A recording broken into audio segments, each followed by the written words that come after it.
Pues bienvenidos a la reunión del fin de semana, una reunión más en la que vamos a nutrirnos espiritualmente y vamos a salir muy reforzados y muy contentos. Como es apropiado y es costumbre, empezaremos cantando una alabanza a Jehová, a nuestro Dios Jehová, y en esta ocasión será la canción número 125, titulada Felices son los misericordiosos, basado en Mateo 5:7.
Pues nos dirigiremos a Jehová en oración.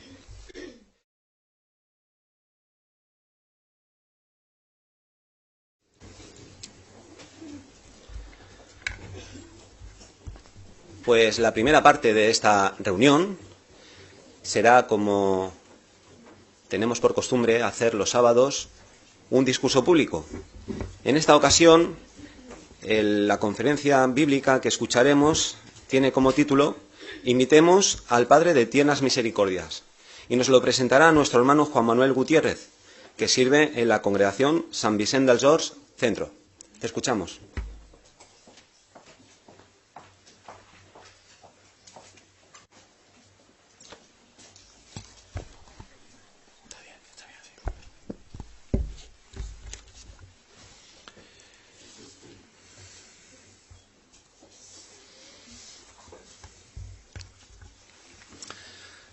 Quizás hayáis tenido la ocasión en algún momento de subir a alguna pequeña embarcación.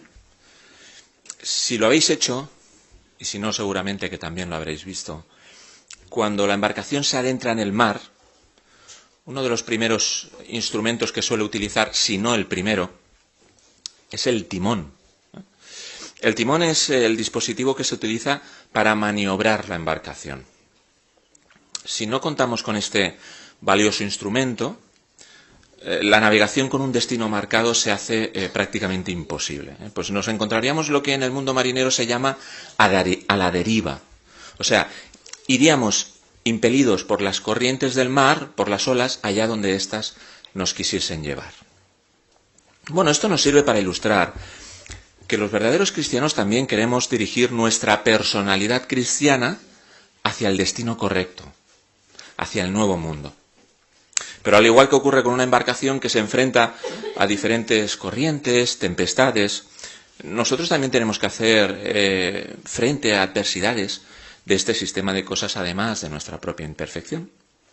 Así, ante esta situación y esta realidad, pues ahora nos podríamos preguntar, bueno, ¿y de qué instrumentos nos podemos servir para haber cumplido nuestro deseo de forma satisfactoria? Bueno, siguiendo con la ilustración de la embarcación, sabemos que esta tiene una gran variedad de elementos, elementos que bien utilizados pueden dirigirla hacia su destino, a pesar de que el trayecto no sea nada fácil. Pues igualmente el cristiano verdadero dispone de elementos que bien utilizados pueden salvar la vida de la tempestad de este mundo. Y estos elementos son las cualidades cristianas. A ningún marinero sensato se le ocurriría zarpar sin antes repasar los diferentes útiles de su embarcación, ¿verdad? Y ahora nos preguntamos, ¿y nosotros? ¿Nosotros sabemos en qué estado se encuentran los diferentes elementos de nuestra embarcación espiritual?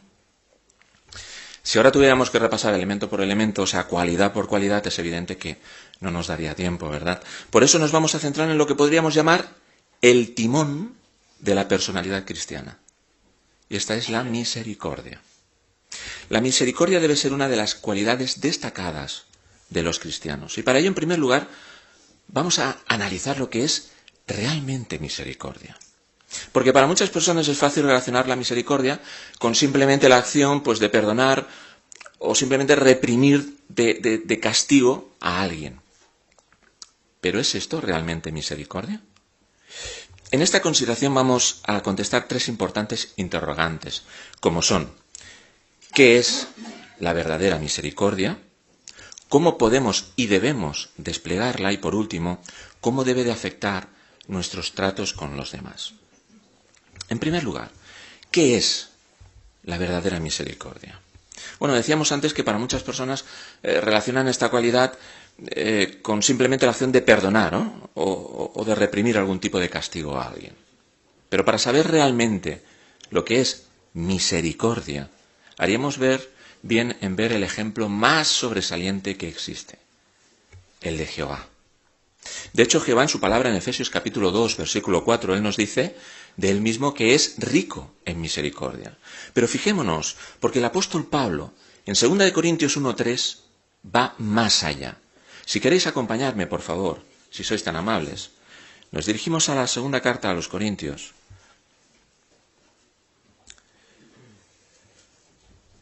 El capítulo 1, y vemos lo que nos dice el versículo 3. Allí dice: bendito sea el Dios y Padre de nuestro Señor Jesucristo, el Padre de tiernas misericordias y el Dios de todo consuelo. En la forma en la que Jehová despliega dicha misericordia, siempre se ven dos aspectos importantes. Primero, los sentimientos compasivos y luego las acciones dirigidas a dar la ayuda necesaria. Y así podemos apreciarlo cuando analizamos los tratos o las instrucciones de Jehová. Entonces es cuando percibimos la verdadera misericordia. Pero anteriormente decíamos que la misericordia primero se siente. ¿Os habéis preguntado en alguna ocasión, ¿y Jehová? ¿Jehová cómo debe de sentir la misericordia? Pues acompañadme, por favor, también, si sois tan amables, a Isaías. Isaías capítulo 49.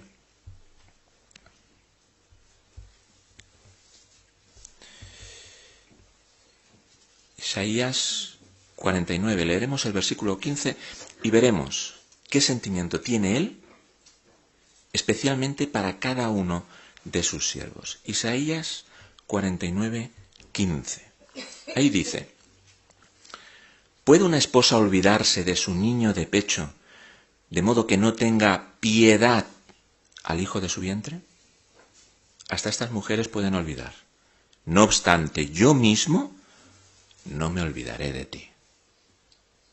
Preguntémonos por un momento, ¿por qué alimenta una madre a su hijo, a su bebé, y le satisface todas sus necesidades? ¿Solamente para que deje de llorar? ¿Solamente por un sentimiento de obligación? ¿Un sentimiento del deber? Evidentemente que no. Por naturaleza, toda madre tiene piedad de su bebé. Tal y como leíamos, el verbo hebreo traducido aquí, tener piedad, también se conoce como mostrar misericordia.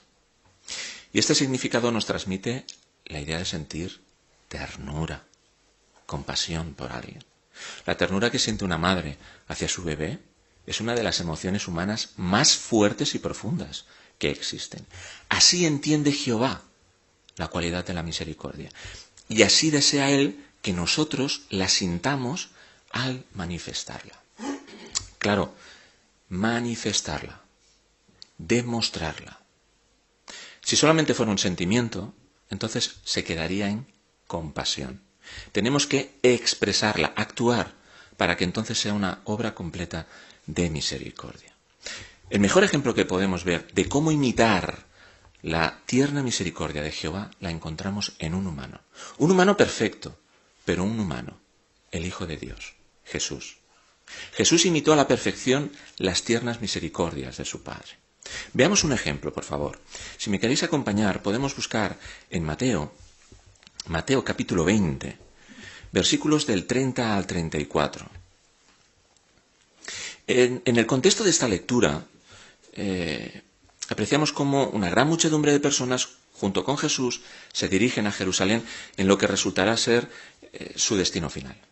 Allí, dos mendigos ciegos se le acercan y entonces dicen lo que leemos a continuación.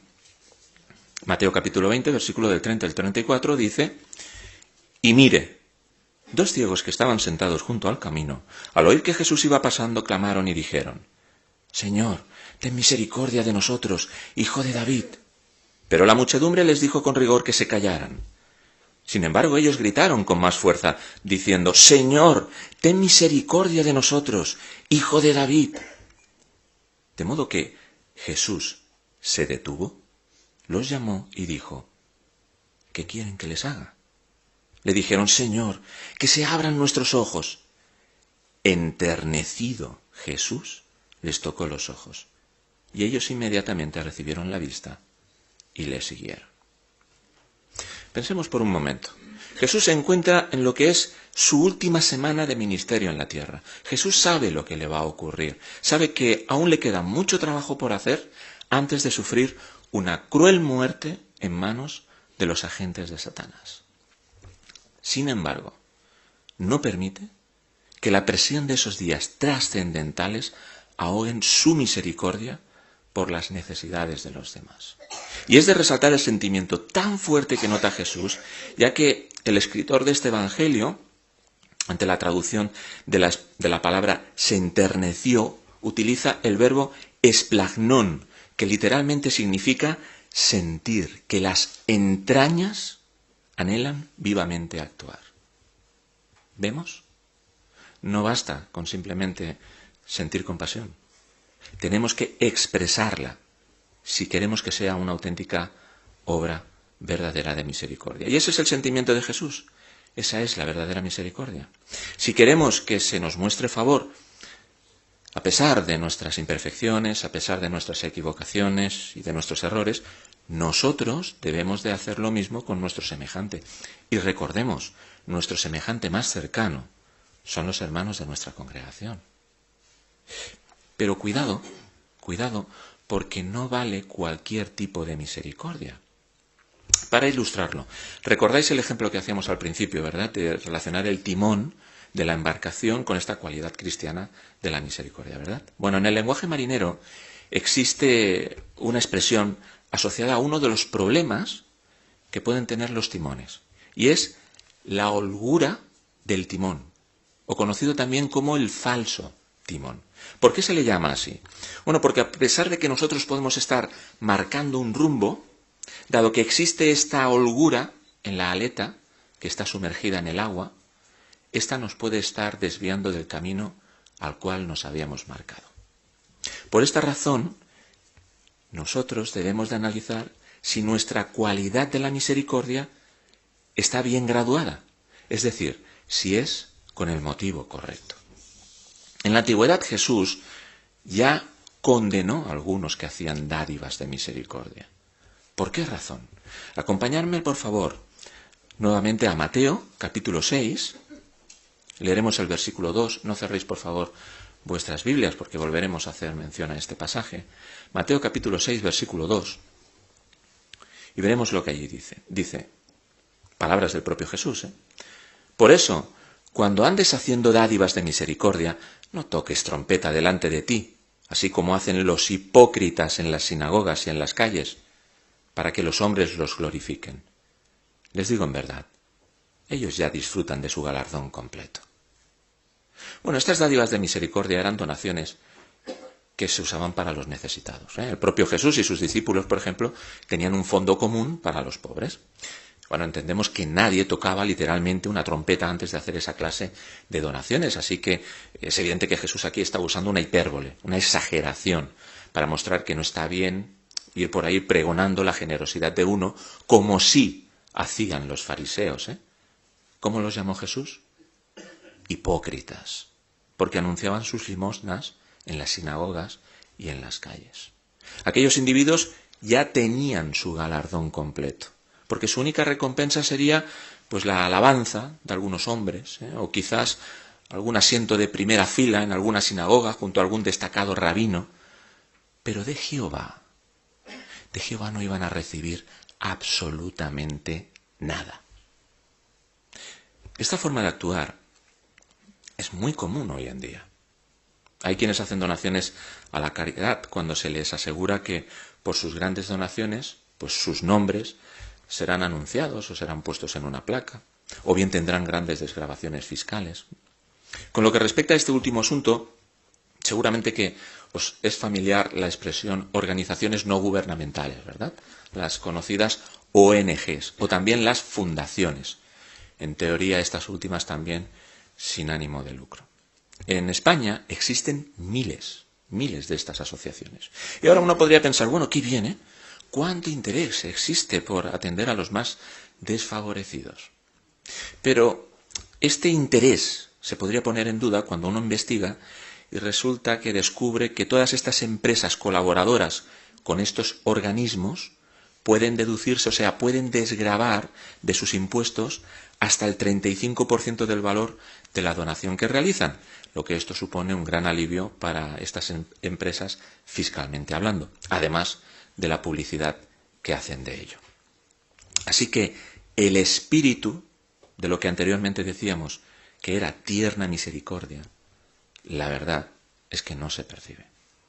En cambio, ¿cómo debían de actuar los discípulos de Cristo? Bueno, Jesús les dijo a ellos, evidentemente por deducción a nosotros, lo que se registra en los versículos 3 y 4 de este capítulo 6 de Mateo, que podemos leer. Los versículos 3 y 4 dicen, «Mas tú, cuando hagas dádivas de misericordia, no sepa tu mano izquierda lo que hace tu derecha, para que tus dádivas de misericordia sean en secreto. Entonces tu Padre que mira en secreto, te lo pagará». Claro, cuando realizamos un trabajo, por lo general trabajamos con las dos manos. La mano derecha está muy cerca de la mano izquierda. Pues bien, impedir que la mano izquierda sepa lo que hace la mano derecha significa no dar a conocer nuestros actos de misericordia, ser discretos incluso con las personas más cercanas a nosotros. Quien realmente debe de ver ese acto de misericordia, ya lo está viendo, es Jehová. Y Él nos asegura que para Él eso no pasa desapercibido. ¿Qué leíamos en el versículo 4 de este capítulo 6? Tu Padre, que mira en secreto, te lo pagará. Llegado a este punto, hemos visto lo que es la misericordia, que ésta debe de proceder de un motivo correcto, y ahora nos falta por contestar la segunda pregunta que nos planteábamos al comienzo de este discurso, y era cómo debemos desplegarla. Bueno, en una primera afirmación podríamos decir no solamente o preguntarnos no solamente el cómo, sino a quién mostrar también esta misericordia. Al igual que en nuestro actuar cristiano lo desplegamos en todo aspecto de nuestra vida, no solamente con nuestros hermanos en la fe, la misericordia también debemos de desplegarla a toda persona. Bueno, es cierto que no somos parte de este mundo, pero eso no significa que nos insensibilicemos con las personas de este mundo. Evidentemente que no nos gustan sus costumbres, no aprobamos y detestamos su manera de actuar y aborrecemos las religiones falsas que practican. Pero debemos, tal y como lo ejemplificó Jesús, amar a la persona. Y esto es así porque estamos hechos a la imagen y semejanza de Jehová. Fijaros, cuán cierto es este hecho. Cuán cierto es este hecho. Cuán grabado tenemos en nuestro ADN esta realidad, que reflexionemos en la siguiente situación. Cuando vemos calamidades por televisión, vemos ciudades destrozadas por bombardeos. Últimamente, desgraciadamente, vemos muchas acciones violentas por atentados y vemos imágenes en las que salen niños ensangrentados, quizás buscando a sus padres entre los escombros. En ese momento, en ese instante, hay alguien que se pregunte: ¿y este niño y su familia qué religión practican? Pero es que eso importa en ese momento. ¿A alguien se le pasa eso por la cabeza? Evidentemente que no. Por ello no podemos hacer de la muestra de misericordia algo clasista, algo exclusivo. Bien es cierto que cada uno tiene que decidir cómo y cuándo desplegar esta cualidad hacia su semejante. Si estamos, por ejemplo, pensando en algún tipo de ayuda material, debemos de ser coherentes también respecto a nuestras posibilidades. Lamentablemente, en los últimos años ha aumentado la cantidad de personas que mendigan y la mayoría de personas solicitan dinero. Y ahora uno podría pensar, bueno, ahora resulta que si no le doy dinero es que soy falto de misericordia. Bueno, tenemos que equilibrar los razonamientos de la mente con los impulsos misericordiosos también del corazón. Jehová también nos advierte en Proverbios capítulo 20, versículo 1 y 4, que no es misericordioso estimular la pereza o la borrachera. Y en algunas situaciones el dar dinero a la persona que lo pide, pues la estimularía a seguir en ese mismo proceder equivocado. Y eso tampoco sería verdadera misericordia. Ahora tampoco queremos llegar a la conclusión de que el dar material, o sea, el dar dinero, esa es la manera más importante de mostrar misericordia, porque no es así, ni mucho menos. Hay una forma de dádiva que puede ocasionar un bienestar eterno, como es el dar espiritual. Fijaros, Jesús enseñó la importancia de este dar y de cómo hacerlo. Jesús realizó muchas obras de misericordia. Jesús curó a enfermos, alimentó a personas. Pero ¿verdad que a Jesús no se le conoció como el buen doctor o como el gran benefactor de la época? A Jesús se le conoció como el pastor excelente. Su interés principal era ofrecerles a aquellas personas la ayuda espiritual que aquellos guías religiosos no les habían dado. Ante este razonar, los cristianos nunca querremos perder de vista nuestra obligación principal, como es la de predicar las buenas nuevas del reino de Dios. Y esta es una muestra notable de misericordia. ¿Por qué decimos esto? Imaginemos la siguiente ilustración. Imaginemos que conocemos a un médico, un doctor, que es extraordinario. Es muy bueno. Enseguida que analiza al paciente sabe identificar la enfermedad que éste padece. Pero no solamente eso, sino que además conoce con exactitud el diagnóstico para su cura. Pero resulta que este médico tiene un problema. Y es que no dice la solución, se la calla para él. ¿Qué pensaríais de este doctor? Bueno, que por muy bueno que fuese, ¿de qué sirve? No sirve para nada, no aporta nada. Y además pensaríamos de él que es una persona con total falta de misericordia, ¿verdad? Reflexionemos, ¿podríamos nosotros llegar a convertirnos en ese doctor? Porque gracias a Jehová nosotros tenemos una magnífica esperanza, porque por el estudio de la Biblia hemos llegado a conocer por qué este sistema de cosas está como está. Pero además sabemos de los grandes males que padecen las personas, pero también, gracias a Jehová, sabemos cómo, poniendo en práctica su guía y su consejo, podemos llenar de vida y de esperanza, no solamente en el futuro, sino aún hoy, el corazón de personas que se encuentran espiritualmente enfermas. Pero ahora quizás pensemos, bueno, que yo no me callo la verdad para mí, que yo sí que salgo a predicar. Aunque quizás reflexionemos, aunque sí es cierto que el tiempo que le dedico a ello ha disminuido. No me esfuerzo como antes. Pero es que el trabajo no me lo permite. Los diferentes quehaceres de cada día me lo impiden. Tengo que atender la familia, las obligaciones. Es cierto que el día a día de este sistema nos desgasta. Son muchas las obligaciones que tenemos que afrontar. Pero es que no podríamos esperar otra cosa. Porque este sistema de cosas está pensado, está diseñado para eso, para desgastarnos, para cansarnos. En definitiva, para que perdamos el rumbo hacia el nuevo mundo. Para que nuestra embarcación espiritual se vaya deteriorando poco a poco, para que nuestras cualidades espirituales se debiliten, se resequen con el salitre de este sistema de cosas. ¿Sabéis cuál es una de las primeras indicaciones que remarcan los fabricantes de embarcaciones?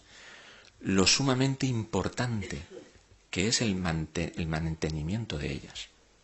Dice textualmente, el manual de embarcaciones, dice: la importancia de un mantenimiento periódico es fundamental para la conservación de su embarcación. Pero este mantenimiento preventivo tiene su máxima importancia si lo contemplamos desde la perspectiva de la seguridad para su vida.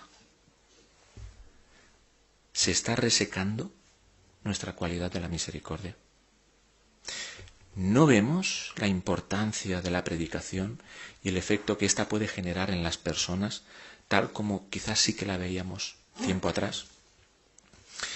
Vemos la predicación simplemente como un deber con el que tengo que cumplir, sin percatarnos del trasfondo de misericordia que hay tras esta magnífica obra. Bueno, llegados a este punto del discurso, ahora ya solamente nos queda por contestar la última pregunta que nos formulábamos al comienzo de la misma, y era: ¿cómo debe de afectar la misericordia con nuestros tratos hacia los demás? ¿Y qué os parece si escuchamos la respuesta directamente de Jehová? Si queréis acompañarme, por favor, a Lucas capítulo 6.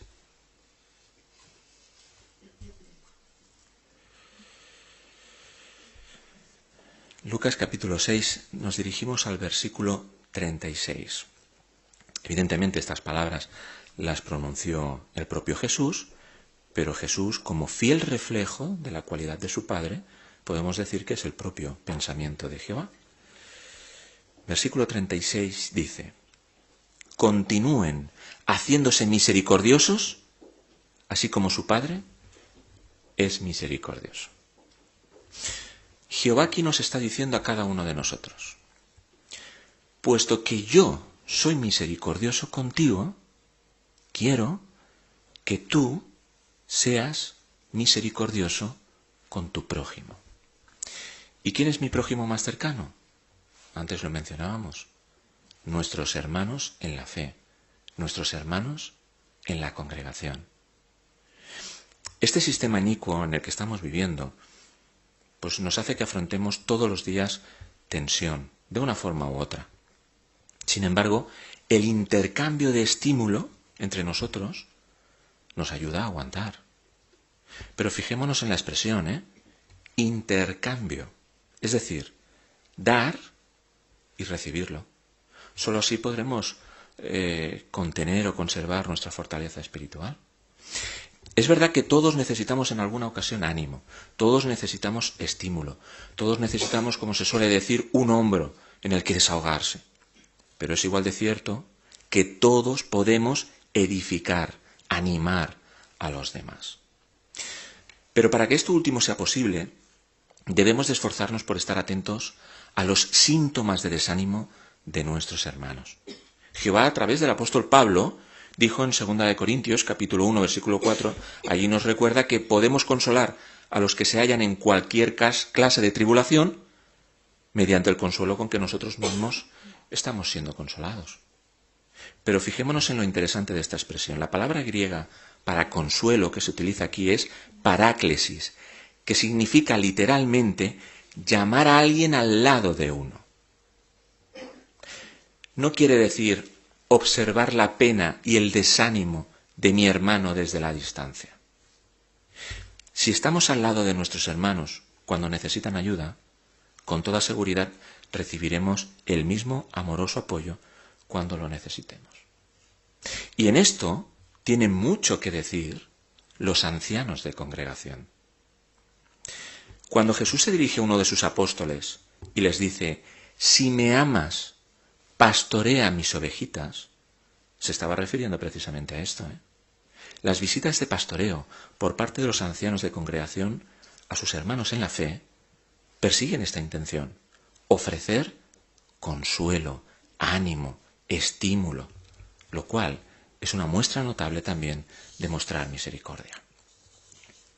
Pero esto, claro, ahora debería de llevarnos a la conclusión que cuando ahora vemos a un hermano nuestro que está desanimado, que está pasando por momentos delicados que afectan a su espiritualidad, pues ahora pensemos, bueno, ya están los ancianos para ayudarlo en lo que necesite y ya se preocuparán ellos. No, todos en la congregación tenemos el poder y el deber de incitarnos al amor y las obras excelentes. ¿Os habéis fijado en alguna ocasión cómo encaran la escalada a una montaña un grupo de alpinistas? Bueno, si lo habéis hecho, habréis visto que cuando escalan la montaña van todos atados, con una cuerda entre sí, ¿verdad? Bueno, nosotros también estamos unidos por unos lazos espirituales. Así que lo que hacemos y lo que decimos y cómo lo decimos afecta inevitablemente a los demás. Quizás un comentario sarcástico, una crítica severa, podrían debilitar o incluso romper los lazos que nos unen. Qué lástima que eso ocurriera. Y qué terrible si detectándolo no pusiéramos remedio. En Santiago capítulo 2, versículo 13, Jehová dice que quien no practique misericordia, se le hará su juicio sin misericordia. Y una cosa es incuestionable, todos vamos a ser juzgados. Por lo contrario, qué bendición, son unas palabras bien pensadas, ¿verdad? Que nos dan ánimo, que nos dan cariño, nos dan estímulo. Qué buen efecto pueden tener y cómo pueden ayudarnos o podemos ayudar a nuestros hermanos a superar sus dificultades. Esa es una excelente manera de manifestar misericordia en nuestros tratos hacia los demás. Como decíamos anteriormente, el mar de este mundo no favorece que desarrollemos cualidades tan importantes como la misericordia. Nuestra propia imperfección también es un obstáculo. Pero recordemos que Jehová, el Padre de tiernas misericordias, nos recompensará por mostrar esta cualidad sobresaliente. Hay un dicho marinero, el cual dice, no puedes cambiar el viento, pero puedes ajustar las velas. Nuestra condición imperfecta es algo que no podemos cambiar, pero podemos ajustar nuestras personalidades, nuestra cualidad cristiana, empezando por permitir que la misericordia sea una influencia dominante en nuestra vida.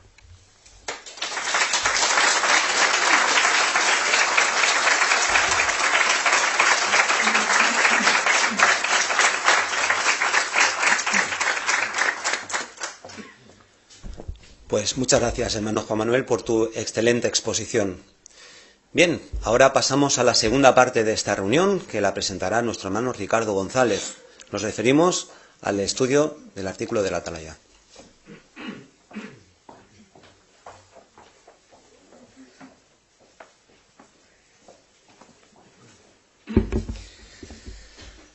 Pues para comenzar con esta consideración os vamos a pedir si es posible que os pongáis en pie.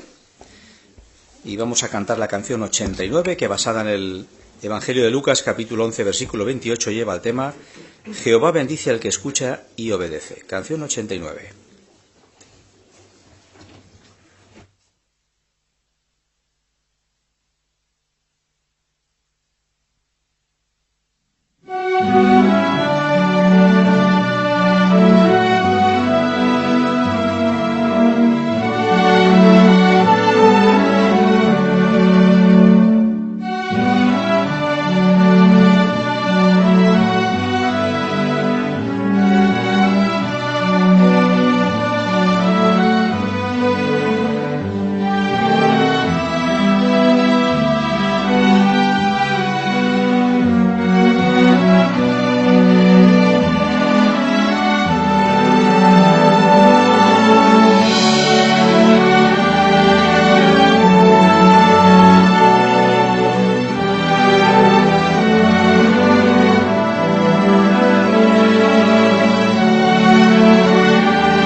Pues esta mañana de sábado vamos a tratar de nuestras atalayas de nuestra atalaya de octubre de 2017, el artículo que encontramos en la página 21.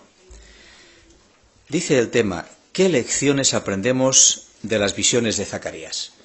Como veis, Zacarías 1.3 es el versículo que utilizamos como texto básico. Y aquí nos da una pista acerca de estas lecciones. Vuelvan a mí y yo volveré a ustedes. ¿Qué es lo que vamos a tratar en este artículo? ¿Con qué propósito se ha redactado este artículo? Pues en la página 2 de vuestros ejemplares de la atalaya, al referirse a este primer artículo que habla de las visiones de Zacarías, dice que nos va a ayudar a valorar el privilegio de servir en una organización limpia. Así, el propósito es ayudarnos a valorar el privilegio de servir en una congregación limpia. Claro, para que la organización o congregación en la que servimos esté limpia, algo tendremos que hacer nosotros. Por eso las preguntas que responderemos al final del artículo enfocan en estas cuestiones. ¿Qué piensa Jehová sobre el robo? ¿Cómo podemos cumplir con nuestra dedicación a Dios día tras día?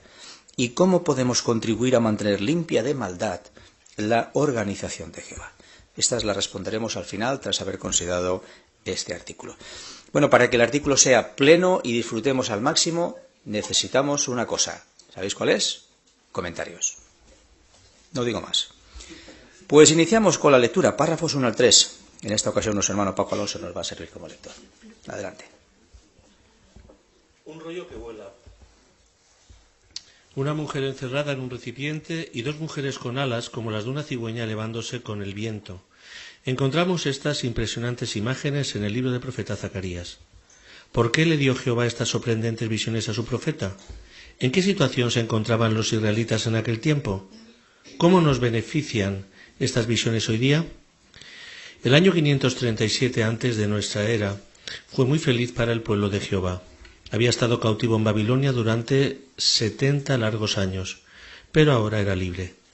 Al principio, los israelitas estaban entusiasmados de poder volver a Jerusalén para reconstruir el templo y adorar allí a Dios. Un año después, en 536, pusieron los cimientos del templo. La Biblia dice que la gente estaba tan feliz que lanzó un grito fuerte y el sonido del mismo se oía aún a gran distancia. Sin embargo, los enemigos de la adoración verdadera comenzaron a oponerse más y más a la construcción del templo. Los israelitas se desanimaron tanto por causa de las dificultades que abandonaron las obras. Se centraron en edificar sus propias casas y en cultivar sus campos. 16 años después de ponerse los cimientos del templo, la reconstrucción se había detenido por completo. Jehová tuvo que recordarles a los israelitas que dejaran de poner en primer lugar sus propios intereses y volvieran a Él para adorarlo con valor y entusiasmo. Así que en el año 520 Jehová envió al profeta Zacarías para recordarle a su pueblo por qué lo había liberado de Babilonia. Es interesante que el nombre Zacarías significa Jehová ha recordado. Eso tal vez les hizo pensar a los israelitas en una verdad muy importante. Aunque ellos se habían olvidado de lo que Jehová había hecho a su favor, Él no los había olvidado a ellos. Dios les prometió con cariño que los ayudaría a restablecer la adoración verdadera. Pero también les advirtió con firmeza que sólo aceptaría que lo adoraran si lo hacían de corazón. Veamos cómo usó Jehová las visiones sexta y séptima de Zacarías para motivarlos a actuar y qué lecciones aprendemos de ellas. Muy bien, pues la parte A de estos 3 párrafos nos pregunta ¿cuál era la situación del pueblo de Dios cuando Zacarías empezó a profetizar? Hermana Encarna Hernández. Sí, en un principio pues estaban muy felices, pues en el año 537 habían sido liberados del cautiverio, que habían estado 70 años, y la verdad es que estaban muy gozosos. Y así que se propusieron a construir, a ir a Jerusalén, pues construir el templo y adorar allí a Dios. Y empezaron en el año 536. Y estaban tan felices que gritaron entusiasmados, pero la cosa no duró mucho. Muy bien. ¿Qué sucedió entonces? Hermana Valeria. Pues las naciones vecinas, que eran sus enemigos, comenzaron a oponerse, con lo cual pues esta construcción del templo fue difícil y esto desanimó muchísimo a los israelitas, así que abandonaron las obras, se centraron en sus propios intereses, sus propias casas, cultivar sus campos, así que 16 años después de ponerse los cimientos del templo, las obras estaban totalmente detenidas. Muy bien. La pregunta B. ¿Por qué le pidió Jehová a su pueblo que volviera a él? Hermana Tania López.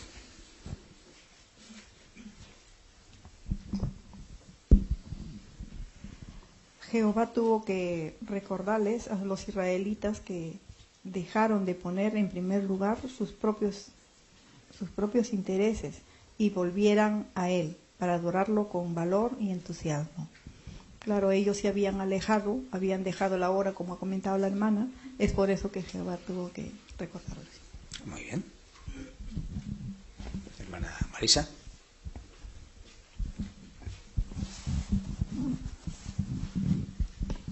Sí, ellos se habían centrado solamente su interés en hacer sus casas y habían olvidado hacer la reconstrucción. Pero Jehová les advirtió, ¿no?, con bastante firmeza, que solo aceptaría de ellos su aprobación si es que lo adoraban y lo hacían de corazón a servirle a Jehová. Muy bien, así podríamos decir que ¿qué les había ocurrido a los israelitas con su entusiasmo inicial? ¿Qué había pasado? Hermano Joan Alguero. Pues como les ha ocurrido en otras situaciones, el pueblo de Israel vuelve a olvidarse de los favores, de las bendiciones de Jehová. Pasó cuando cruzaron el Mar Rojo, vuelve a repetirse la misma historia y Zacarías tiene que enfrentarse a esta situación. ¿Esto qué nos quiere decir? Pues que hoy en día, como dice aquí, que significa Zacarías y Jehová ha recordado, necesitamos más de un Zacarías. en nuestra vida cristiana. Porque tenemos que estar constantemente recordando estas bendiciones para que no se nos olvide el favor que tenemos de parte de nuestro Creador. Muy bien, ellos se habían olvidado. ¿Quién no se había olvidado? Pues vamos a leerlo en la Biblia, Zacarías capítulo 1, versículos 3 y 4. ¿Quién nos lo va a leer? Hermana Duros.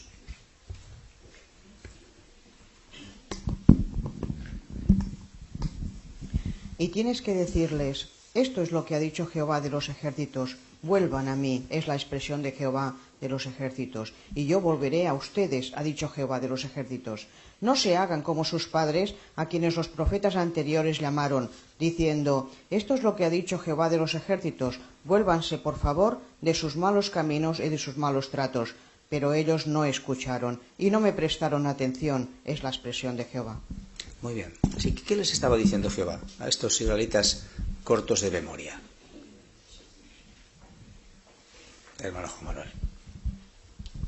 Bueno, que aunque ellos sí que se habían olvidado de él, pero él era fiel a su promesa. Él les había prometido con cariño que los ayudaría a restaurar la adoración verdadera, y utiliza a Zacarías pues para recordarle de que él continúa firme a su promesa y está dispuesto a ayudarles. Eso sí, les advierte también de que solamente estaría dispuesto a aceptar la adoración por parte de ellos si salía de su corazón. Muy bien, un detalle muy interesante, hermano Eduardo. Por decirlo de alguna forma, ellos se habían vuelto inactivos. Y Jehová, en las palabras que acabamos de leer, una de las razones era que intentaba motivarlos a actuar. Intentaba motivarlos de nuevo a reedificar, ¿verdad?, el templo, y que contarían con su ayuda. Muy bien, habéis notado un detalle interesante acerca del nombre de Jeremías, seguramente, ¿no? Habéis visto, ¿no? Detalle interesante acerca del nombre de Jeremías. Perdón, Zacarías. Bueno, pero Jeremías también tenía significado. No, perdonad, era Zacarías. Muchas gracias, Paco, por tu apunte. Hermana Rosa. Sí, el nombre de Zacarías significa Jehová ha recordado. Muy bien. Así que por medio de Zacarías Jehová recordó a su pueblo esto. ¿Y qué vamos a ver nosotros? ¿En qué nos atañe lo que le pasó a los israelitas y lo que les dijo Zacarías? Eso me sirve de introducción al párrafo 4. ¿Cómo nos afecta a nosotros? Hermana Antonia.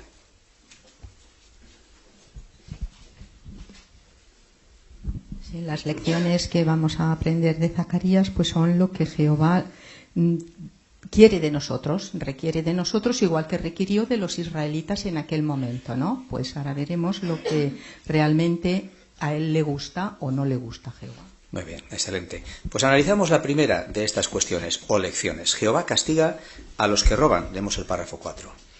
El capítulo 5 de Zacarías comienza con una visión muy peculiar.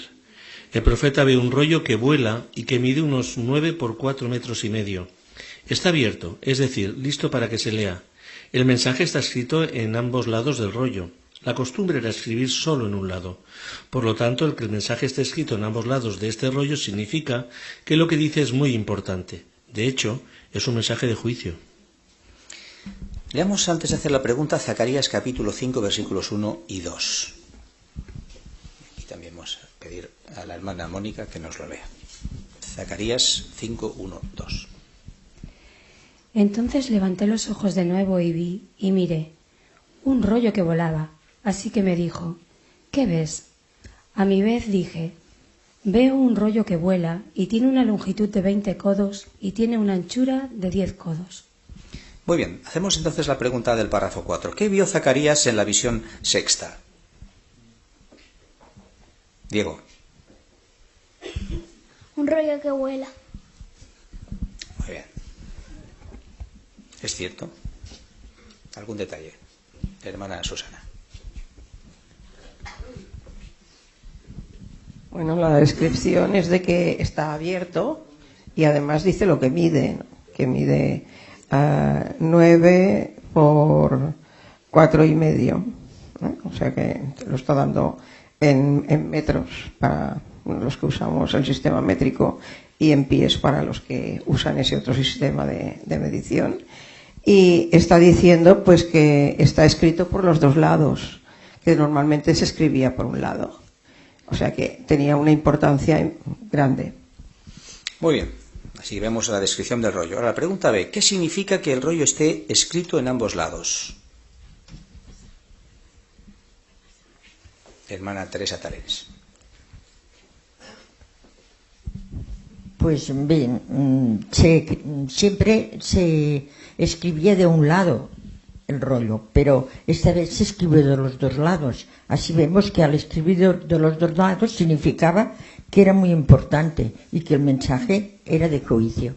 Muy bien, exactamente. Cuando nosotros escribimos por los dos lados es para ahorrar papel, pero en este caso revelaba otra cosa.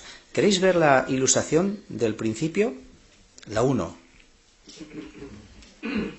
¿Qué es lo que vemos aquí?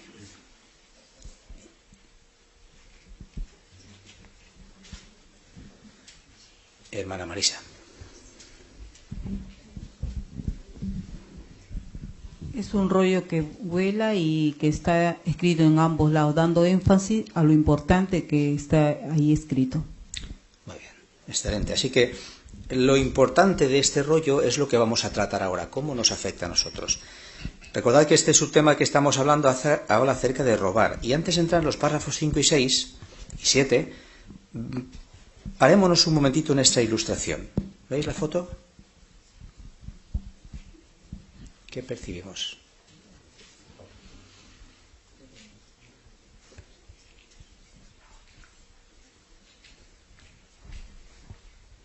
Hermana Charo.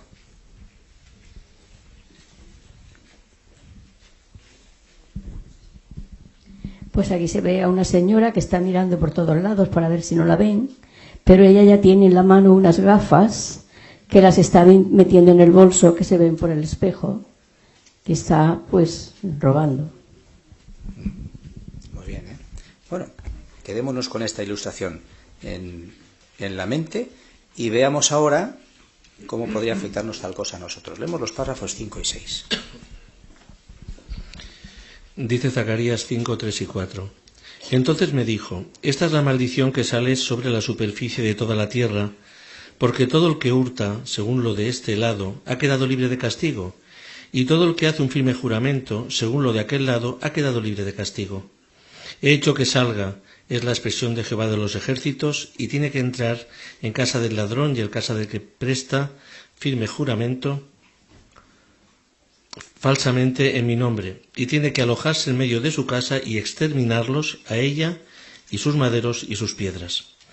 El párrafo comienza. Todos debemos responder ante Dios por lo que hacemos, y los que llevamos su nombre tenemos una responsabilidad mayor.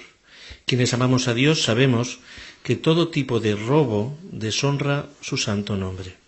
Algunas personas piensan que no es malo robar si hay una razón que lo justifique, pero en realidad el ladrón demuestra que considera que los bienes materiales son más importantes que Jehová, su nombre y sus leyes. Fijémonos en que Zacarías 5, 3 y 4 dice que la maldición tiene que entrar en la casa del ladrón, quedarse en ella y exterminarla. Esto significa que Jehová puede poner al descubierto y juzgar cualquier pecado que cometa uno de sus siervos. Quizás alguien sea capaz de ocultar a sus autoridades, las autoridades, su jefe, los ancianos o sus padres lo que ha hecho, pero no podrá esconderlo de Dios, quien garantiza que todo robo saldrá a la luz. Los siervos de Dios nos alegramos de estar con personas que hacen todo lo posible por ser honradas en todas las cosas. Preguntas 5 y 6. ¿Cómo ve Jehová todo tipo de robo?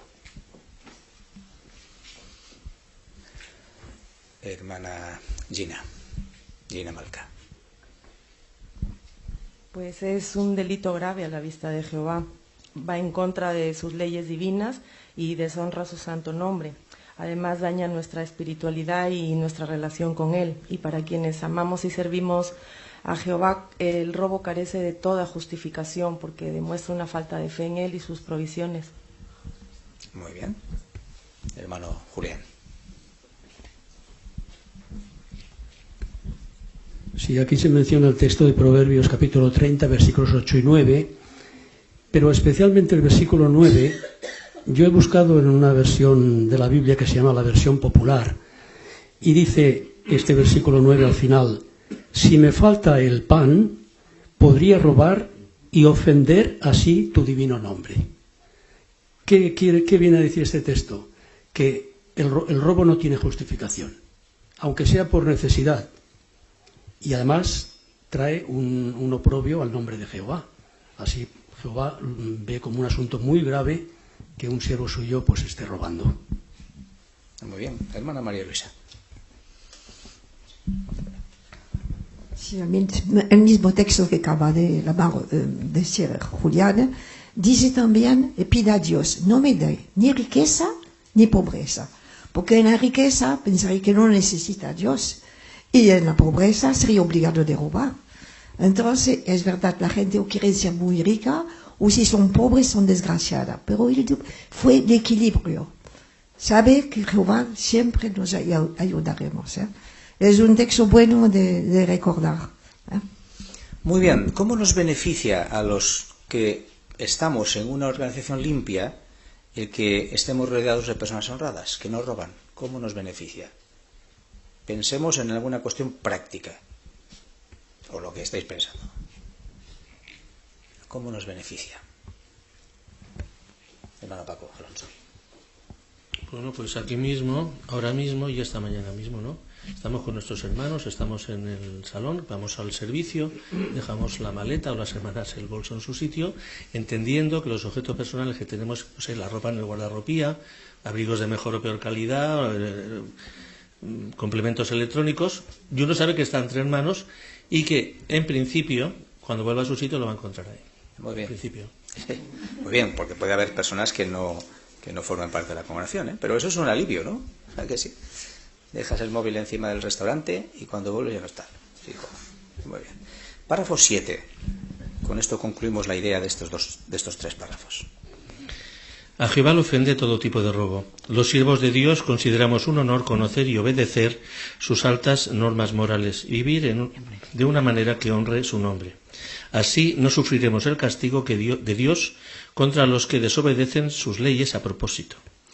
Dice la pregunta al párrafo 7. ¿Qué nos enseña la visión de Zacarías sobre el rollo que vuela?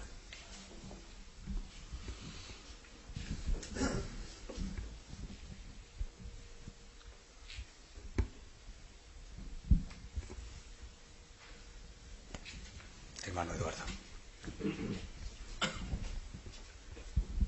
Bueno, hemos visto varias cosas, ¿no? Como ya se ha comentado, que Jehová le ofende o no aprueba ningún tipo de robo, y que sin duda también, pues, como hemos leído en el texto, el que lo haga pensando que Jehová no lo ve, pues al final Jehová lo verá y lo castigará. Y también hemos visto que los siervos de Jehová pues consideramos un honor conocer y obedecer las altas normas morales de Jehová, y no solamente conocerlas, sino también vivir de acuerdo con ellas. Muy bien, así es. Paco. De la fotografía de la joven que está robando las gafas o que tiene la intención de robar, me llama la atención que las encuentra en una tienda de moda en la zona de complementos. Cualquier persona que vaya a comprar estos sitios sabrá que las cosas que están ahí en complemento no son muy caras. O sea, no está en una óptica llevándose unas gafas de marca que pueden costar pues muchísimos euros, ¿no? Posiblemente sean baratas. Sí, estoy comentando esto porque quizá se pueda vehicular un poquito la idea, incluso a lo mejor alguno de nosotros, ¿no? Que las cosas que tienen poco valor, total, pues mira, me las llevo, me las meto en el bolso, no lo ve nadie, ¿no? Por eso dice el párrafo: a Jehová le molesta todo tipo de robo, cosas que valgan 10 euros o que puedan costar 500. La acción de robar Jehová la detesta. Efectivamente, aunque se nos caiga en el bolso por accidente, que os puede pasar a veces. Hermana María Luisa. Como has dicho, aquí no se roba nada. Una señora en el mes de agosto venió y como la vio en pantalón, yo me cuido de ella, se sentó al lado de mí y yo he dicho ve, y tuvo que marcharse después porque le esperaban. Yo dejo mi bolso y no pasa nada, sé que regresaré y estará aquí. Y ya me lo habían dicho, persona que habían venido, ya me lo habían dicho, allí deja los bolsos, deja su chaqueta y no pasa nada. Y estaba alucinada. Pues esto da honra a Jehová, que él ha educado un pueblo, no aquí, sino por toda la tierra. Muy bien, veamos en el siguiente subtema otra forma de demostrar nuestra honradez. Seamos fieles a nuestra palabra día tras día. Párrafos 8 al 10. A continuación, el mensaje del rollo da una advertencia a los que juran falsamente en el nombre de Dios. Un juramento puede ser tanto una declaración que se hace para asegurar que algo es cierto, como una promesa solemne de que se hará o no se hará algo. Hacer un juramento en el nombre de Jehová es un asunto muy serio. Veamos lo que le pasó a Sedequías, el último rey que gobernó en Jerusalén. Juró en el nombre de Jehová que se sometería al rey de Babilonia, pero despreció su juramento y quebrantó su pacto. Como consecuencia, Dios dijo que moriría en Babilonia. Jehová esperaba que Sedequías respetara el juramento que había hecho en el nombre de Dios. Sin embargo, este rey rompió su promesa y le pidió ayuda a Egipto para liberarse del dominio de los babilonios. Pero eso no sirvió de nada. Pregunta de estos 3 párrafos. ¿Qué es un juramento? Hermano Eric González.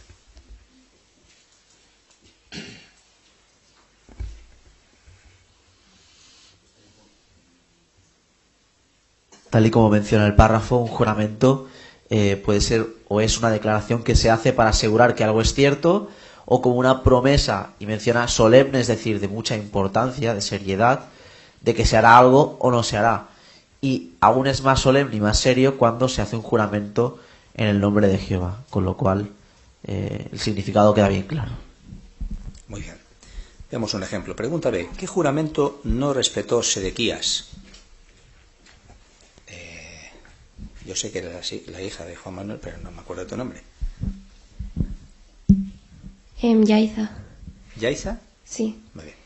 Cuando Nabucodonosor, el rey de Babilonia, colocó a Sedequías en el trono de Jerusalén, le hizo jurar en el nombre de Jehová que sería un rey vasallo o sometido a él. Sin embargo, unos años más tarde, Sedequías se rebeló y decidió buscar la ayuda de los egipcios para librarse del dominio de los babilonios. Y así rompió el juramento que había hecho y se rebeló no solo contra Nabucodonosor, sino que también contra Jehová. Muy bien, excelente. Hermano Nahuel. Y por tanto, al despreciar ese juramento, también restó importancia en nombre de Jehová, ya que él juró por nombre de Jehová. Y cuando uno jura por el nombre de Jehová, jura por el Supremo. Por tanto, cuando uno no cumple con su juramento, lo está despreciando, lo está rebajando su importancia. Muy bien. Hermana Susana. Y cuando se rompe un juramento se puede esperar que tenga consecuencias. En este caso, a Jehová, al rey, le dice de que él morirá en Babilonia. Y así fue. Muy bien.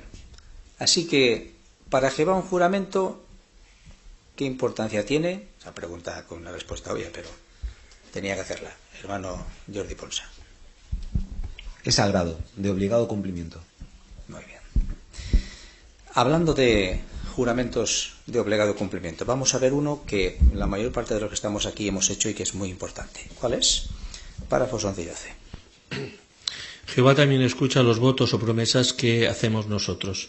Él se los toma en serio y debemos respetarlos para tener su aprobación.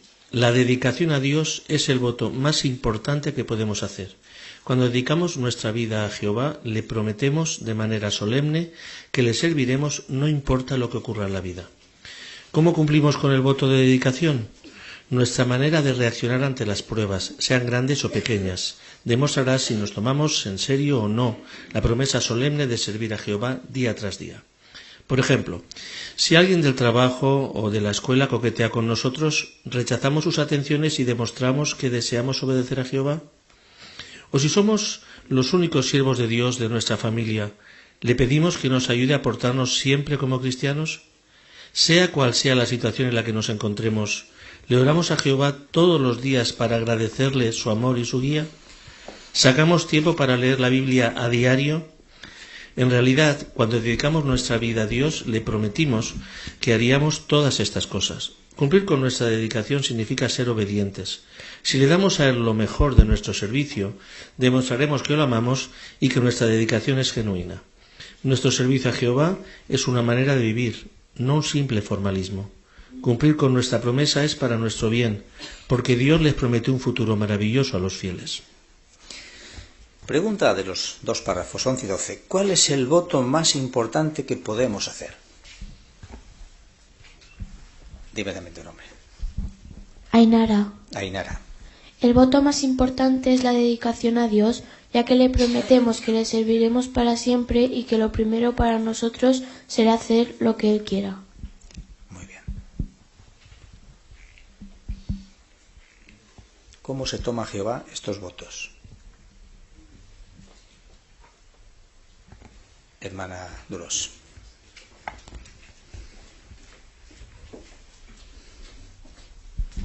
Bueno, Él se los toma muy en serio, Él escucha nuestros votos, nuestras promesas, y así lo refleja en su santa palabra en la Biblia, ¿no? En el Salmos 76:11 dice que hagan votos y paguen a Jehová su Dios, todos ustedes los que están alrededor de Él. Por lo tanto, si lo refleja en su santa palabra es porque Él lo considera muy serio todo lo que le prometemos a Él, sea lo que nos pase, y el voto más importante es dedicarnos a Él y pase lo que pase en nuestra vida, y oposición o tribulación o lo que sea, hemos de cumplir nuestro voto a Jehová. Muy bien. Vamos a poner un adjetivo a este voto. ¿Qué hacemos? ¿Se os ocurre qué adjetivo es? Es un voto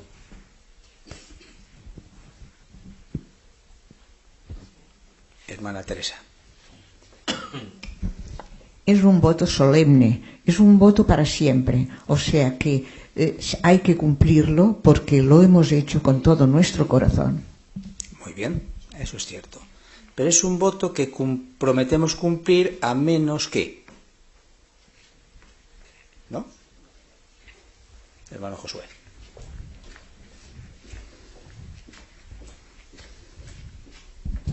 Es un voto incondicional. Es decir, pase lo que pase en nuestra vida, tenemos que cumplirlo sí o sí. Excelente. Eso es lo que dice el párrafo, ¿verdad? Pase lo que pase. Bueno, ¿y qué puede pasar? Estamos todavía en los párrafos 11 y 12, ¿eh? ¿Qué cosas pueden pasar? Y pasan. Hermana Antonia.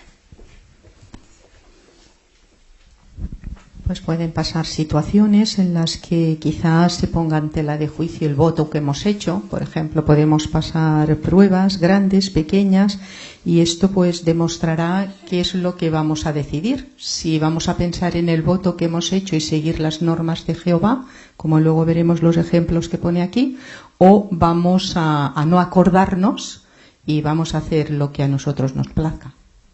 Muy bien, exacto. Hacemos la pregunta B. ¿Qué efecto tiene la dedicación en nuestra vida diaria? Hermana Gina Cadena.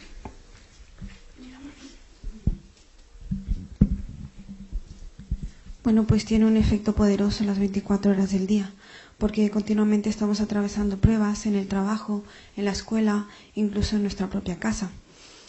Por eso que continuamente tenemos que estar tomando decisiones. Por lo tanto, si valoramos este voto, que es la dedicación a Jehová en toda nuestra vida, siempre tendremos en cuenta a Jehová. Cuando tengamos que pedirle ayuda, oraremos a Jehová, estudiaremos la Biblia para poder tomar buenas decisiones y cumplir con esta dedicación. Muy bien, excelente. Hermana Charo.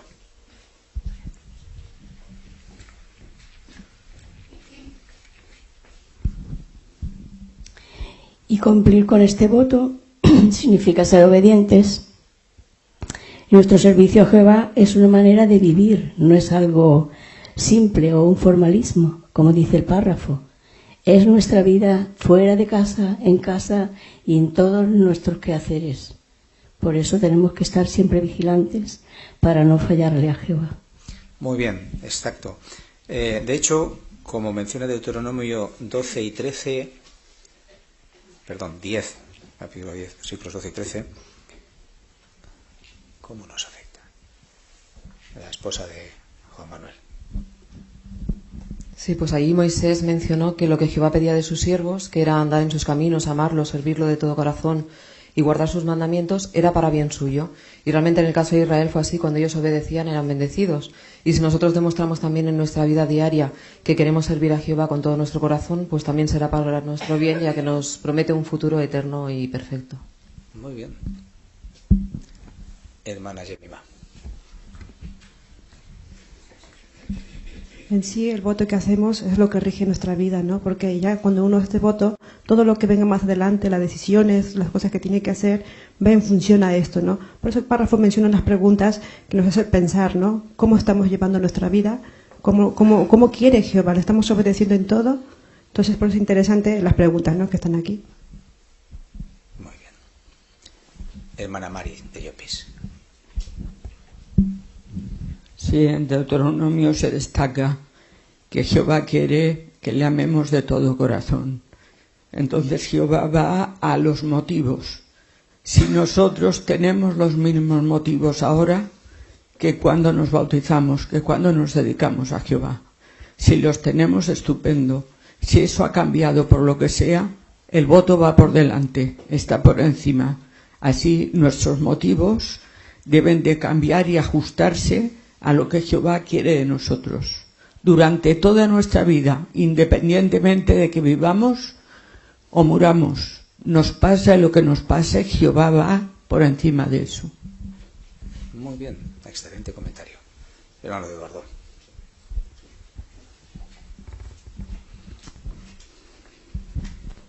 A mí me ha llamado la atención Salmo 61:8, ¿no?, donde dice: así que ciertamente celebraré tu nombre con melodía para siempre, para que pague mis votos día tras día.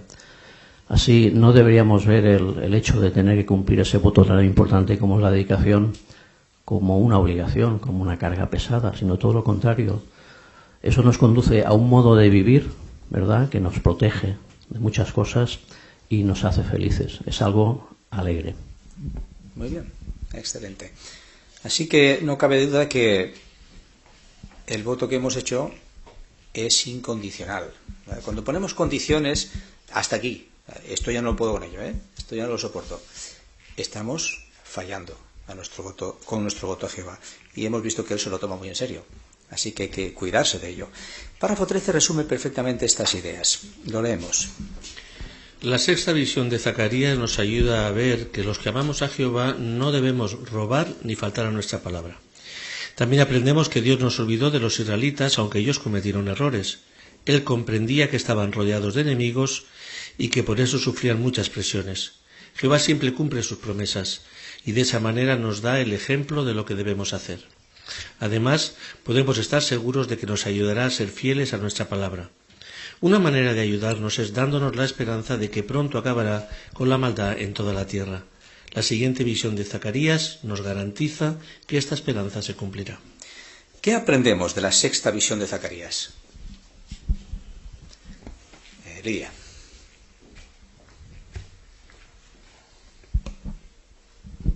La sexta visión de Zacarías nos ayuda a ver que los que amamos a Jehová no debemos robar ni faltar a nuestra palabra. Muy bien.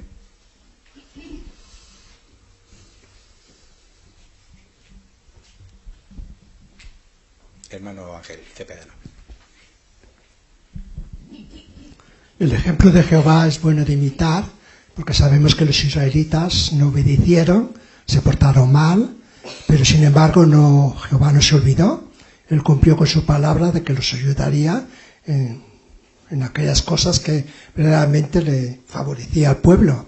Así que verdaderamente sabemos que Jehová, aunque nosotros tengamos presiones, Él ve y nos puede dar la ayuda en el momento apropiado. Él no olvida, como dice la Biblia, ¿verdad?, que Dios no puede mentir, promete salvar a su pueblo y Él lo llevará a cabo. Muy bien. Bueno, Jordi Ponce. También nos enseña que Jehová siempre cumple su palabra. Él había prometido que les ayudaría a restablecer la adoración pura. Y eso fue lo que hizo. Una prueba de ello es que envió al profeta Zacarías para que el pueblo se reactivara y retomara sus labores de reconstrucción.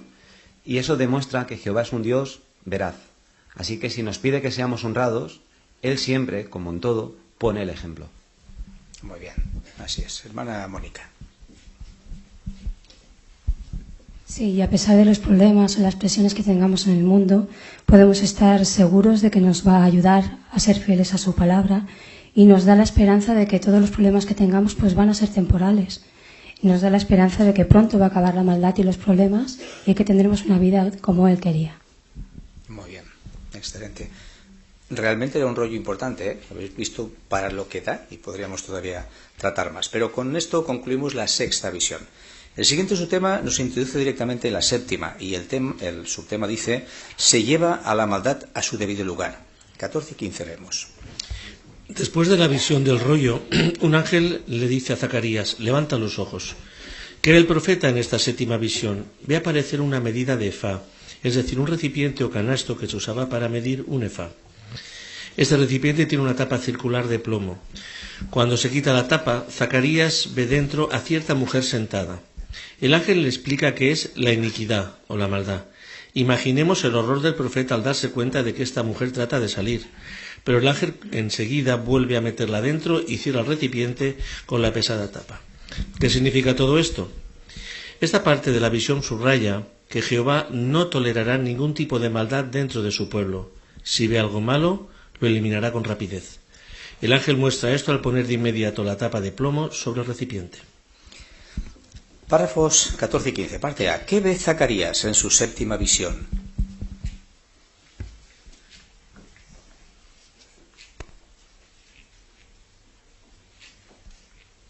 Hermana Enriqueta. Una mujer dentro de un cesto y cuando lo destapa y que la mujer quiere salir, pero después lo tapa enseguida. Muy bien.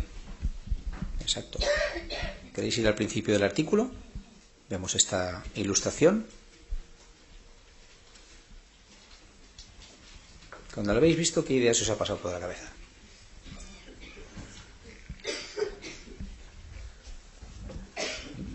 A mí me ha recordado una canción, pero a cada uno lo suyo. Examinemos con esta ilustración.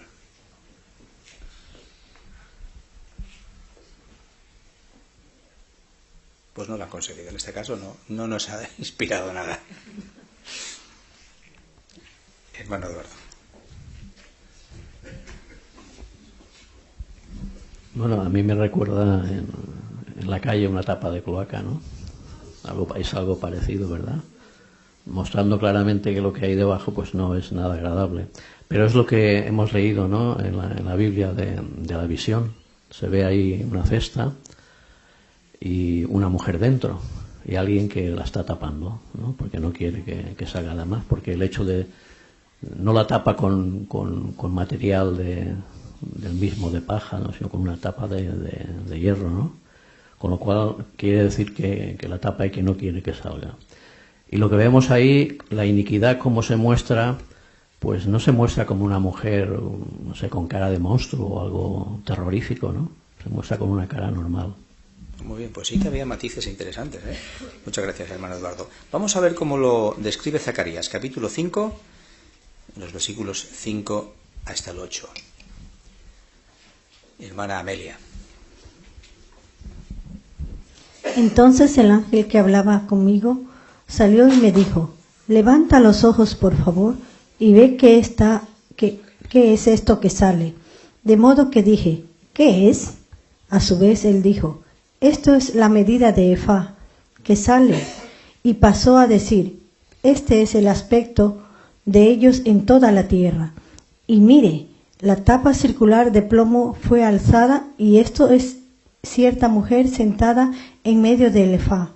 Así que él dijo: esta es la iniquidad, y procedió a arrojarla de vuelta en medio del efá, después de lo cual arrojó la pesa de plomo sobre la boca de éste. Muy bien, pues habiendo analizado estos versículos, la respuesta es fácil. ¿Qué representa, pregunta B, la mujer que está dentro del recipiente?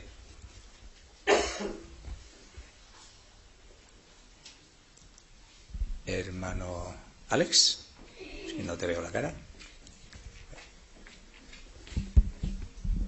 El hecho de que la mujer esté dentro del recipiente representa la iniquidad o la maldad. Muy Muy bien. El párrafo describe lo que probablemente sintió el profeta y creo que nos podemos sentir identificados, ¿no? Lo que probablemente vio, sintió.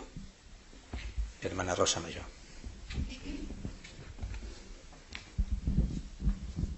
Sí, tal como nos muestra la atalaya, dice que el horror del profeta al darse cuenta de que esta mujer trataba de salir. Por eso enseguida pues se le pone la tapa encima. Muy bien, madre mía. Pregunta C. ¿Por qué encierra el ángel a la mujer en el recipiente?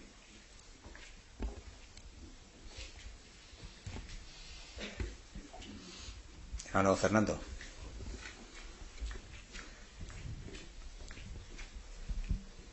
Jehová no tolera ningún tipo de maldad dentro de su pueblo, y si ve algo malo, lo elimina con rapidez. Muy bien. Esa es una acción que describe perfectamente lo que Jehová piensa al respecto. ¿Veis la idea que se recalca en el texto de 1 Corintios? Encaja, ¿no? Perfectamente. Hermano Sergio Llopis.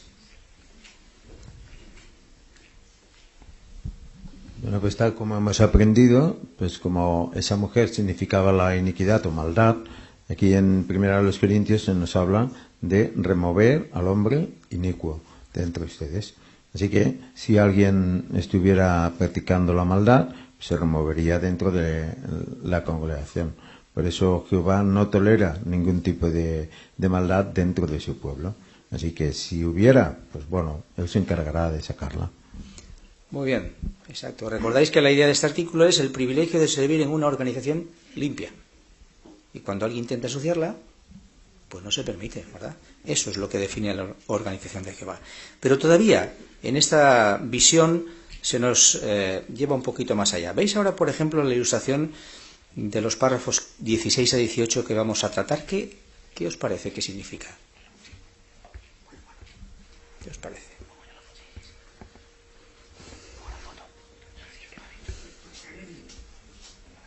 Está ahí, ¿eh?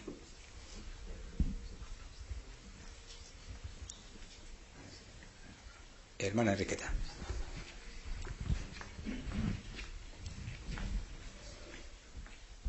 Son las dos mujeres con alas de...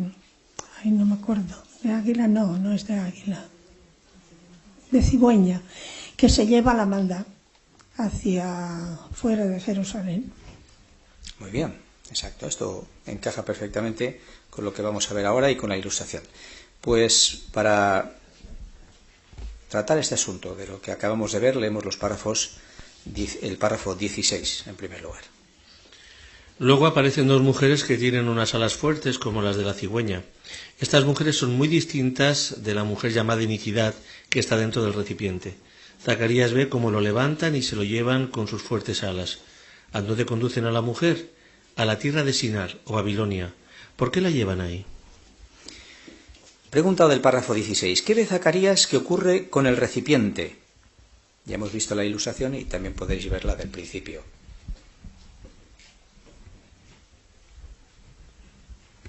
Eva.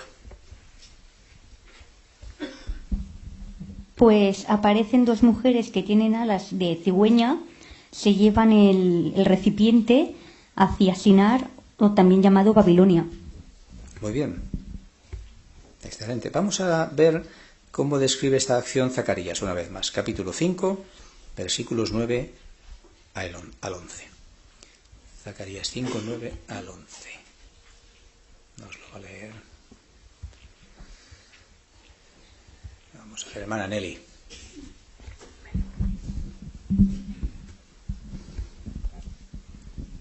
Gracias. Entonces levanté los ojos y vi, y miren, y pues venían saliendo dos mujeres, y había viento en sus alas, y tenían alas como las alas de la cigüeña, y gradualmente levantaron el efá entre la tierra y los cielos. De modo que dije al ángel que hablaba conmigo, ¿a dónde llevan el efá? A su vez, él me dijo, para construir una casa en la tierra de Sinar, y tiene que ser establecida firmemente, y tiene que ser depositada ahí sobre su debido lugar. Muy bien, pues la pregunta B. ¿A dónde llevan el recipiente las mujeres con las alas?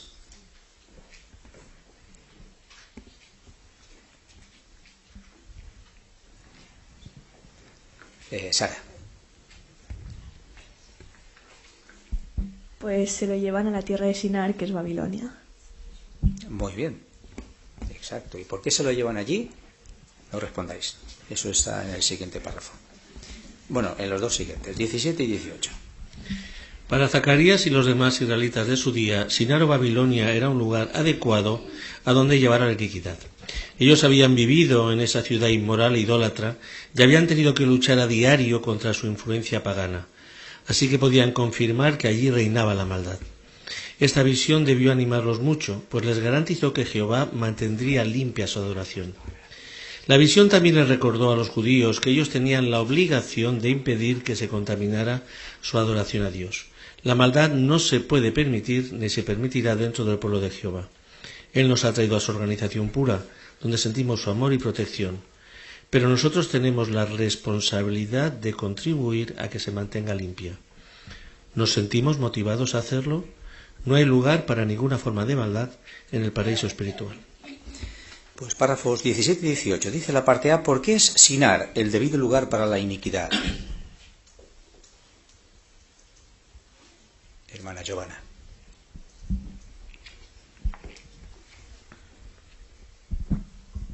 Bueno, dado que dentro de ese recipiente llevaba esta mujer que representaba la iniquidad, tenía que ir a un lugar adecuado, ¿no? Que era Babilonia. ¿Por qué? Porque era una ciudad donde reinaba la maldad, donde se practicaba la inmoralidad y la idolatría. Entonces, precisamente estaba en el lugar adecuado, ¿verdad? Esto, de hecho, les animó a ellos porque se pudo mantener limpia, o sea, se eliminó todo vestigio de iniquidad o de maldad, y entonces ellos podían quedar tranquilos porque la adoración a Jehová se quedaba limpia. Muy bien. La esposa de Juan Manuel, que tú no me has dicho el nombre. Miriam. Miriam. Sí. Además, en la tierra de Shinar estaba esta ciudad Babilonia, que fue fundada por Nemrod, que era opositor de Jehová, y en desafío a él fue allí también donde se empezó a construir la Torre de Babel. Así, este fue el lugar donde se organizó la rebelión contra la soberanía de Jehová, se fundó una religión falsa organizada y, por lo tanto, ¿cuál mejor lugar, ¿no? El debido lugar para llevar a la iniquidad? Muy bien, así es. De manera que con esta ilustración los israelitas, los judíos, seguro que entendían bien qué cosa, que ya lo habéis dicho, ¿eh? Hermana Elena Ramos. Que Jehová elegía pureza y limpieza en su pueblo. Muy bien. Y que cuando había suciedad, o lo que fuerais a decir,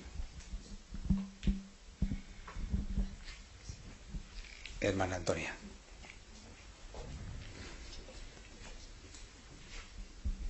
Pues la limpiaba o la sacaba fuera en estos momentos sería de la congregación. Muy bien. La bolsa de basura la depositamos en el cubo de la basura, ¿verdad? Era una ilustración obvia. Ahora, en nuestro caso, pregunta B. ¿Qué debemos estar decididos a hacer con respecto a la maldad? Hermano Cristian. Pues al igual que los judíos tenían la responsabilidad de mantener limpia su adoración a Jehová, nosotros tampoco podemos permitir que haya maldad dentro del pueblo de Jehová, y debemos de contribuir a que se mantenga limpia nuestra adoración a Jehová. Muy bien. Hay dos matices. Perdón, Paco, tu comentario ignorando lo que iba a decir. Gracias, a ver si llego a lo que pensabas. Es interesante porque el párrafo no dice en qué tenemos que mantener limpia la congregación o cómo se puede contaminar la congregación, ¿no? De qué maneras. Pero sí nos pregunta si nos sentimos motivados a hacerlo. O sea, ¿está nuestro corazón dispuesto a ver que la congregación esté limpia y a no tolerar dentro de ella cualquier tipo de maldad, se presente como se presente? El esclavo no le pone nombre concreto, tampoco lo voy a hacer yo, pero tenemos nuestras facultades perceptivas entrenadas, alertas, para ver si algo de eso pasara, y entonces ¿qué haríamos nosotros para contrarrestar esa influencia maligna?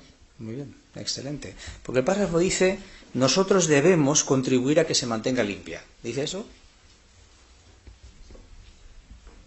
Hermana Blanca.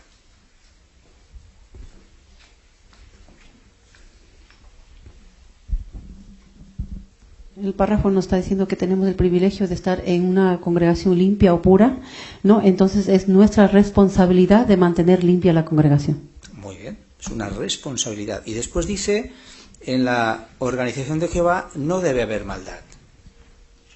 ¿También dice eso? Hermano Pedro. El párrafo dice específicamente, no hay lugar para ninguna forma de maldad en el paraíso espiritual. Como el hermano Paco dijo, el esclavo no está señalando cuál es la maldad. Nos imaginamos toda forma de maldad, como por ejemplo los primeros párrafos, el juramento falso, el robo. Eso es algo que no se debe permitir en la congregación. Y por eso que esto nos hace pensar que no debe haber ninguna forma de maldad en la congregación. Muy bien, cuando no hay lugar, no hay lugar. O sea, ya puedes intentar meterlo porque no hay lugar, no cabe. Pues ese es el sentido, ¿verdad? Eso es lo que Jehová quiere que pase en su organización y nos dice que nosotros tenemos responsabilidad en ello. Un resumen magnífico de este interesante artículo lo tenemos en el último párrafo 19, bajo el subtema Un pueblo limpio honra a Jehová.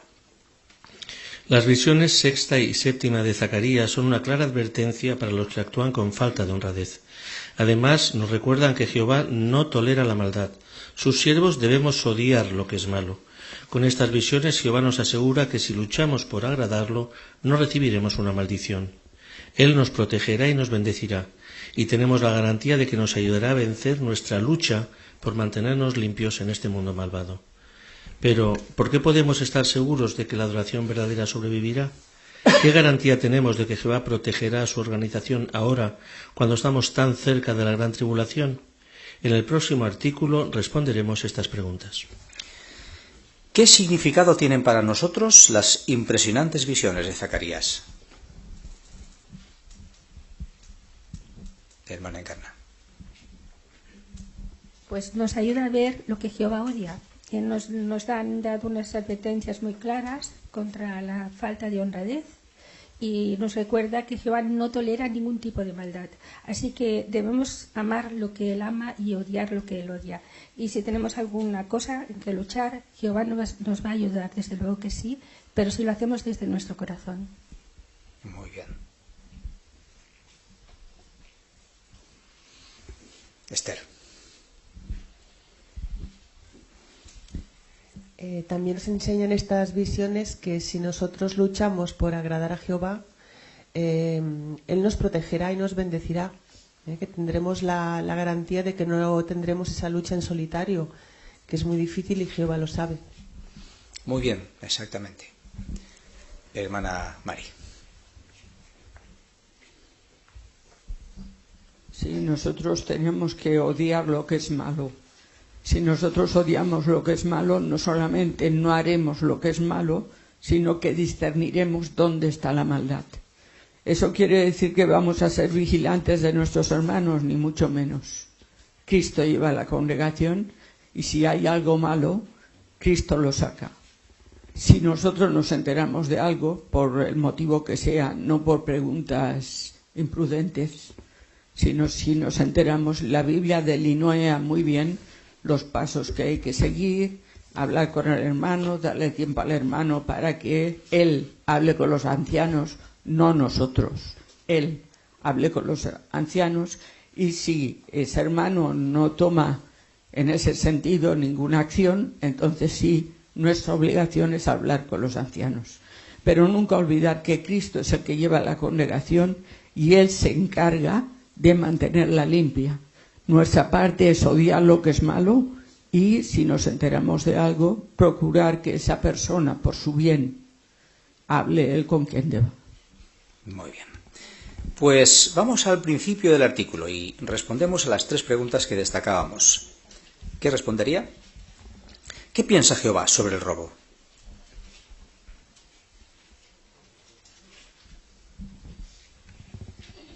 Hermana Gina.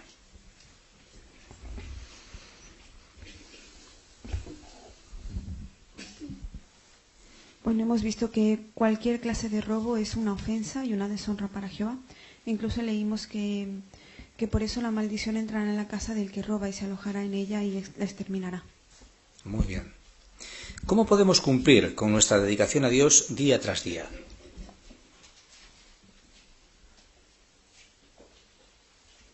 Hermano Nahuel. Pues reaccionando bien ante las pruebas que se nos presenten día tras día, sean grandes o pequeñas, porque nosotros le hicimos un voto a Jehová que era el de servirle y por tanto lo tenemos que cumplir.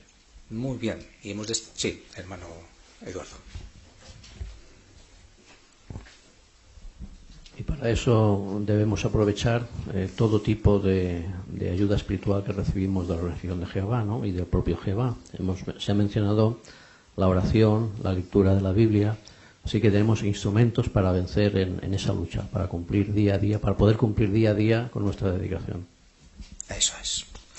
¿Cómo podemos contribuir a mantener limpia de maldad la organización de Jehová? Hermana Gina Malca. Jehová no tolera la maldad dentro de su pueblo, entonces nosotros estamos obligados a no dejar que se contamine su adoración y somos responsables de mantener limpia la congregación sin lugar para ello, porque es en el lugar donde nos sentimos amados y protegidos por Él. Muy bien, exacto. Excelente comentario. Pues qué interesante, ¿verdad?, que ha sido este artículo. Cuando seguramente habéis empezado a prepararlo en casa y habéis visto un rollo gigante, un cesto con una tapa de plomo y unas mujeres con águilas de cigüeña. ¿Esto qué significa? Pero cuando lo hemos estudiado nos damos cuenta el valor, la importancia del mensaje de Jehová para mantener limpia su organización. Cómo no solamente tapa la iniquidad para que no nos afecte, sino que la lleva lejos. Está muy bien, pero ¿qué lecciones hemos aprendido? Porque eso era el tema del artículo. Nuestra responsabilidad para mantener limpia la organización de Jehová, para mantener el mal donde toca, fuera de nuestra organización. La semana próxima veremos algunas cosas muy interesantes también, pero no las veremos aquí. Las veremos en nuestra asamblea de circuito que tendremos el sábado próximo. Después hablaremos de ello. Ahora, para concluir, os animamos a poneros en pie. Una vez más, si tenéis la voluntad. Canción 86 es la que cierra esta consideración. Basada en Isaías 54 y 54:13. Necesitamos que Jehová nos enseñe.